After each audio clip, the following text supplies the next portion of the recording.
संसद में विरोधी पक्ष नेता राहुल गांधी की आवाज दबाने वाले केंद्र सरकार राज्य सरकार का डफली बजाकर विरोध दर्शाया। कांग्रेस ने गोंदिया स्थानीय तहसील के सामने केंद्र राज्य सरकार के घोटाले सरकारी खजाने की बात कहकर किसानों को लूटने का जल किसान बेरोजगार बेसहारा लोग बदहाली के हालात में होकर फडणवीस नहीं फसनवीक मुख्यमंत्री कहा। कांग्रेस ने मोर्चा निकालकर डफली और ताली बजाकर आंदोलन किया। इस अवसर पर जिला अध्यक्ष दिलीप बांसोड़, अमर वराडे, पीजी कटरे, गप्पू गुप्ता, ज्ञान सिंह बघेले, उषा ताई मेंढे, वंदना काड़े, उषा सहारे आदि नेतागण, पूर्व सांसद नाना पटोले की मार्गदर्शन में विशाल सभा को संबोधन किया। सतीश पारधी की रिपोर्ट।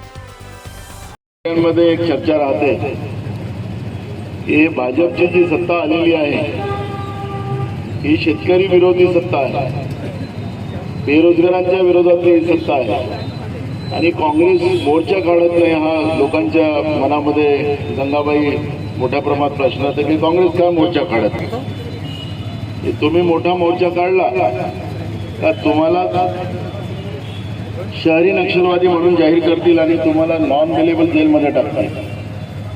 म्हणजे या देशामध्ये या राज्यामध्ये हुकुमशाही बहुमताच्या आधारावर आणि बेईमानीने निवडून आलेली जी भाजप आहे त्या भाजपने त्या पद्धतीने कायदे तयार केलेत आणि खऱ्या अर्थाने लोकशाहीला संपुष्टात आणण्याचं काम भारतीय जनता पार्टी सत्तेच्या माध्यमातून करताना आपण पाहतोय। आज मूळ प्रश्न धान उत्पादकांचा, आपले धान खऱ्या अर्थाने 1 ऑक्टोबर पासून खरेदी केंद्र सुरू झाले पाहिजेत असा नियम आहे, पण धान खरेदी केंद्र या लोकांनी ऑक्टोबरच्या जागी एकदम नोव्हेंबर डिसेंबरच्या मधात यांनी सुरू केले।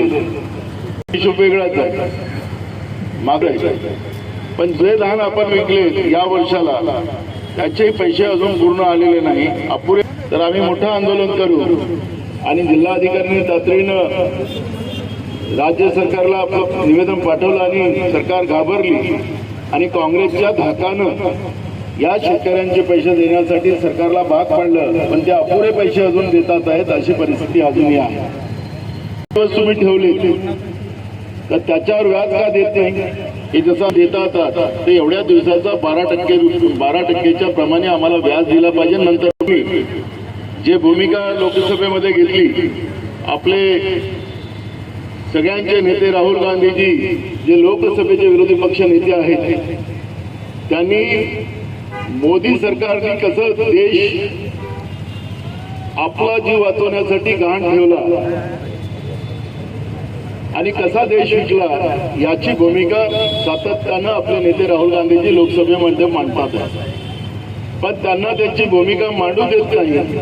अशा पद्धतीचं त्यांचं जे लोकसभेचं चित्र आहे, आपला उभा देश पाहते असेल, प्रधानमंत्र्याला बोलायचं असेल, अमित शहाला बोलायचं असेल की त्यांच्या खासदाराला बोलायचं असेल तर त्याला नियम लागत नाही। मी पण खासदार होतो, अनेक वर्ष आमदार आहोत, त्या ठिकाणी मांडत असताना नरेंद्र मोदी हे कसं एक घाबरट प्रधानमंत्री या देशाला मिळाला याचं दर्शन त्यावेळेचे सेना प्रमुख नरवणेंनी जे पुस्तक लिहून या देशाच्या लोकांना सांगण्याचा प्रयत्न केला, तीच भूमिका त्या ठिकाणी मांडली जाते। आणि चीन आज आपल्या देशाच्या अनेक देशाच्या सीमा त्यांनी आपल्या कब्जामध्ये घेतलेल्या आहे।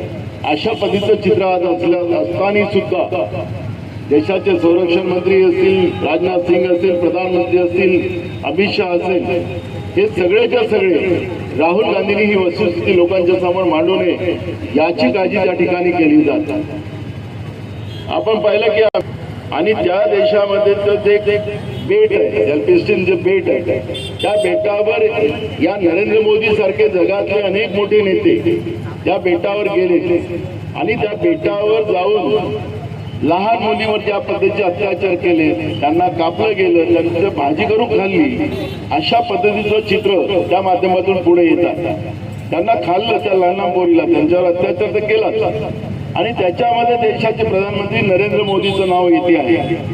ते खोटं आहे हेही सांगायची हिंमत नरेंद्र मोदीच्या मध्ये नाही आणि ते लोक विरोध करतात। त्या अमेरिकेच्या कोर्टाने त्याला सजा सुनावली, त्याचा दंड केला आणि त्याला आता पकडून नेणार अशी भीती निर्माण झाल्यानंतर अमेरिकेसोबत आता भारताने करार केला आणि अमेरिकेबरोबर करार केल्यानंतर अमेरिकेचं धान्य आता आपल्या देशामध्ये येणार। धान्याची दुधापासून सगळ्या धान्याची किंमत आपोआप कमी होईल, आपला शेतीचा माल घेतला जाणार नाही आणि आपल्या देशानं त्याला शून्य करून टाकला। इम्पोर्ट ड्युटी नाही आणि आपला माल तिथं जाईल तो विदाउट म्हणजे त्यांची ड्युटी जी लागली त्या ड्युटीनं जाईल होईल। आणि ही लढाई लढत असताना राहुल गांधी त्यांच्या बरोबर आपले खासदार आणि एकमेव महाराष्ट्रातले खासदार ते आपले खासदार डॉक्टर प्रशांत पटोळे राहुल गांधींच्या सोबत उभे झाले आणि त्यांना निलंबित करण्याचं काम जे 8 खासदार जे झाले काँग्रेसचे त्याच्यामध्ये आपला एकमेव खासदार आपल्या भंडारा गोंदियाचा आहे, त्याचा आम्हाला सगळ्यांना अभिमान आहे। आणि म्हणून एक जाहीर सत्कार आपण करू, आंबेडकर विचाराला संपुष्टात आणण्याला चर्चा सुरू झाल्या आणि अनेक चर्चेमध्ये काय पुढे येणार ते पुढे तर कारण की सुरक्षित नाही, तर महाराष्ट्रातली जनता सुरक्षित आहे का हा प्रश्न या ठिकाणी निर्माण झालेला आहे। कॉन्ट्रॅक्ट बेसला नोकरी दिली जाते, ही माणसं सप्लाय करण्याचं काम विभागाला करते, त्याला मग तुम्हाला वनवन करावं लागेल, पण मग ते अनस्किल्डचे असतील काही कामं सुरूच झाले नाही, नोकऱ्या देऊ 15 लाख रुपये गरिबाच्या खात्यात टाकू आणि भगवान श्रीरामाचं नाव बदनाम करण्याची एक व्यवस्था भारतीय जनता पार्टीनं केंद्राच्या सरकारच्या माध्यमातून केलेली आहे। प्रमाणपत्र मागणारे आज आपली डिग्री जे देऊ शकत नाही, एखाद्या व्यापाराकडे जर माल दिलं तरी तो लगेच 8 दिवसामध्ये वेतन देतो, बाकीचे लोक थांबून जातात, वेतन देतो, पण तुम्ही 3-3, 4-4 महिन्यापर्यंत तुम्ही पैसे देत नाही, याच्यावरून तुमची नियत काय आहे, तुमची काय परिस्थिती आहे हे लक्षात येईल। भारतीय जनता पार्टीची सरकार, या जिल्ह्यामध्ये भारतीय जनता पार्टीचे आमदार, या ठिकाणी राष्ट्रवादी काँग्रेसचे आमदार, हे सगळे लोक काय झोपले आहेत? यांनी फक्त पैसे पाठवलेले आहेत, परंतु ज्या शेतकऱ्यांची नोंदणी झालेली आहे, ज्या शेतकऱ्यांचं धान अजूनही शेतामध्ये शेतकऱ्यांकडे पडलेलं आहे, त्याची लिमिट वाढवण्याचं काम या हरामखोर सरकारनं केलेलं नाही। आणि म्हणून आम्ही आज या ठिकाणी सरकारला सांगू इच्छितो की तुम्ही लक्षात ठेवा, शेतकऱ्याची जर थट्टा केला तर तुमचे आमदार असतील, तुमचे जे काही प्रतिनिधी असतील त्यांनाही तुम्हाला सडकेवर आणून त्या ठिकाणी रोखण्याचं काम करण्याचं काम काँग्रेस जिल्हा काँग्रेस करेल, हे आज आपल्याला जाहीरपणे सांगू इच्छितो। कारण शेतकऱ्याच्या वेळेला कोण आहे काय आणि पेपरही छापता, अरे उपकार केल्या, पैसे आमचे धान आमचं नेल्या आणि पैसे आले म्हणून तुम्ही पेपरही छापून आपली वाहवाही करता, ही बाब बंद करा। आता कोणी ऐकणार नाही तुमचं, तुम्ही पहिल्यांदा ठरवा, रोजगार हमीचे कामं ठरवा। महात्मा गांधींचं नाव या रोजगार हमीवरून बदलवून त्यांनी या ठिकाणी नाव बदलवण्यापर्यंतची मदत गेली आणि म्हणून महात्मा गांधी सारख्या माणसाचं नाव जर बदलवू शकत असतील तर या देशातल्या शेतकऱ्यांचे काय प्रश्न सोडवतील याचा विचार आपण सर्वांनी करण्याची गरज आहे। आणि म्हणून आज हा आंदोलन याच्यासाठी आम्ही दफडी यासाठी वाजवली की शेतकऱ्यांच्या जे काही या ठिकाणी निवडून गेलेले प्रतिनिधी आहेत त्यांना आवाज गेला पाहिजे की काँग्रेस रस्त्यावर आलेली आहे, दफडी वाजवत आहे, थाल्याखाली वाजवत आहे, हे त्यांना कळलं पाहिजे। याच्यासाठी म्हणून आज आम्ही हे आंदोलन या ठिकाणी केलेलं आहे। आणि याच्यावरही या लोकांना कुठेही कळत नसेल तर मग नानाभाऊ आणि आपले खासदार दोन्ही आहेत, तो खासदार आपले प्रशांत पटोळे, मी त्याचं अभिनंदन करतो की ज्या माणसाने शेतकऱ्यांच्या आणि देशाच्या प्रश्नासाठी स्वतःच्या पदाची पर्वा केली नाही, पण या हरामखोर सरकारने त्यांचे म्हणणं न ऐकल्यामुळे त्यांना निलंबित व्हावं लागलं। आणि म्हणून आमची मागणी आहे भारतीय जनता पार्टीच्या लोकांना, अरे निलंबन कोणाला करतात, जे लोकांचे प्रतिनिधी आहेत त्यांना, म्हणजे लोकांना निलंबित करण्याची अवकाश तुमची असेल तर तुम्ही लोकांचे प्रश्न काय सोडवाल याचाही विचार करण्याची गरज आहे। आणि म्हणून त्यांचंही निलंबन त्यांनी वापस केलं पाहिजे। आणि आज शेतकऱ्यांचं 5,595 कोटी रुपयाचे चुकारे या जिल्ह्याच्या शेतकऱ्यांचे धान खरेदी केंद्राचे ते तात्काळ तुम्ही 2 दिवसाच्या आत जर दिले नाही तर लक्षात ठेवा या ठिकाणचा डीएमओ तुमच्या ऑफिसमध्ये बसणार नाही, ही चेतावणी आज आम्ही या ठिकाणी काँग्रेसच्या वतीने आपल्याला देत आहोत। अनेक प्रश्न या ठिकाणचे आहेत, अनेक गेला की नाही, अरे शेतकऱ्याची किती तुम्ही सत्ता करणार आहात?